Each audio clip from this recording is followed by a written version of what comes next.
माँ अम्बे दुर्गा उत्सव समिति रावत द्वारा कसडोल द्वारा प्रस्तुत की जा रही है।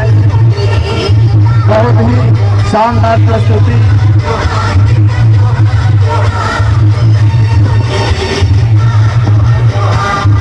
समिति के द्वारा बहुत ही सुंदर प्रस्तुति किया जा रहा है।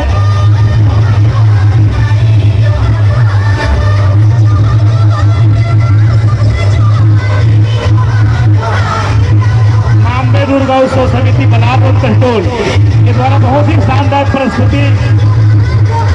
निर्णायक समिति की ओर से बहुत बहुत बधाई, शुभकामना आप सबको।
दुर्गा समिति बलार रोड कहडोल के द्वारा बहुत ही सुंदर यहाँ पर प्रस्तुति दिया जा रहा है।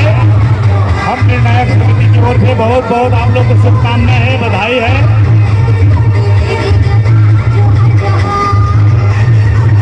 हमारे छत्तीसगढ़ के पारंपरिक जवारा विसर्जन का जो भजन होता है, गीत होता है, उसके शानदार यहाँ पर आप लोगों ने प्रस्तुति दिया है। समिति के सभी सदस्यों को बहुत बहुत बधाई, शुभकामना। जोरदार एक बार सब यहाँ उपस्थित है, सब ताली बजाकर स्वागत करेंगे। बोले दुर्गा माता की। समय का थोड़ा सा अभाव है, क्षमा चाहते हुए आप लोगों को बताना चाहूंगा कि 5 समिति और बचा हुआ है, थोड़ा समय का अभाव है।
ये जो प्रस्तुति आप लोग देख रहे हैं, ये हमारे